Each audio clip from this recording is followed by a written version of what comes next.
മനുഷ്യാവതാരം ചെയ്ത വചനത്തിന്റെ അമ്മയാകാൻ ദൈവം അനാദിയിലെ നിശ്ചയിച്ച പരിശുദ്ധ കന്യകാമറിയത്തെ ലയോ 13 മാർപ്പാപ്പ വിശേഷിപ്പിക്കുന്നത് മഹാപ്രതാപവതിയായ കന്യകാമറിയം എന്നാണ്. നോമ്പിന്റെ ഈ പുണ്യദിനങ്ങളിൽ മാതാവിന്റെ ജീവിത പുണ്യത്തെ സ്വന്തമാക്കാൻ പരിശ്രമിക്കുമ്പോൾ ഈ 5-ാം ദിനം മഹാപ്രതാപവതിയായ മറിയത്തെ നമുക്ക് ധ്യാന വിചിന്തനമാക്കാം.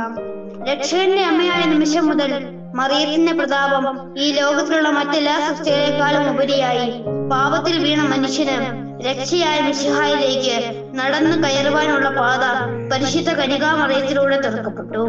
പരിശുദ്ധ മറിയത്തെ തന്റെ ഏറ്റവും സുന്ദരമായ സൃഷ്ടികളിൽ ഒന്നായി ദൈവം പ്രതിഷ്ഠിച്ചു. കൃപയാലും മഹത്വത്താലും സമ്പന്നമായ പരിശുദ്ധ മറിയം അതിവിശിഷ്ടയും മഹാപ്രതാപവതിയുമാണ്. ദൈവത്തിന്റെ ഏകജാതനായ ഈശോയുടെ ജീവിതത്തിൽ ആദ്യം മറിയത്തിന്റെ സാന്നിധ്യം നമുക്ക് കാണാനാവും. ദൈവവചനത്തോട് പരിപൂർണ വിധേയത്വം പുലർത്തിക്കൊണ്ട് ദൈവത്തിന്റെ ഉത്കൃഷ്ടമായ സൃഷ്ടിയായ മനുഷ്യർക്ക് മാതൃക നൽകിയ മറിയം മനുഷ്യകുലത്തിലും മഹാപ്രതാപവതിയാണ്. ഈശോയെ ഉള്ളിൽ വഹിച്ച കൃപയുടെ കേദാരമായ മറിയത്തിന്റെ സന്ദർശനം പോലും പരിശുദ്ധാത്മാ ചൈതന്യം നിറഞ്ഞതായിരുന്നുവെന്ന് എലിസബത്തിനെ മാതാവ് സന്ദർശിക്കുന്ന സുവിശേഷ ചിന്തയിൽ നിന്ന് നമുക്ക് ഉള്ളിലേക്ക് സ്വാംശീകരിക്കാനാവും. മറിയത്തിന്റെ പ്രതാപത്തെ ദൈവം അംഗീകരിച്ച് ലോകത്തിന് സമർപ്പിക്കുന്ന സന്ദർഭം എത്രയോ സുന്ദരമാണ്.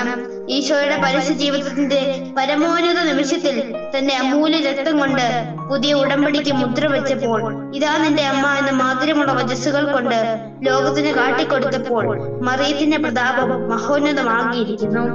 എളിമ നിറഞ്ഞ പരിശുദ്ധ കന്യകാമറിയത്തെ മഹാപ്രതാപവതിയാക്കി പരിശുദ്ധ ത്രിത്വം മാറ്റുന്നു.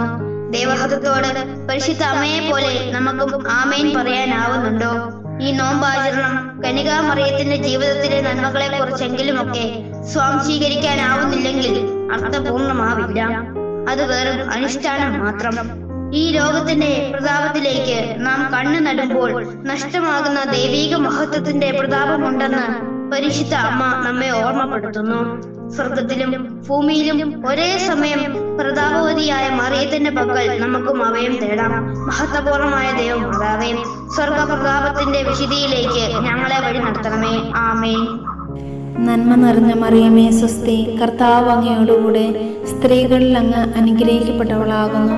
അങ്ങയുടെ ഉദരത്തിന് ഫലമായി ഈശോ അനുഗ്രഹിക്കപ്പെട്ടവനാകുന്നു.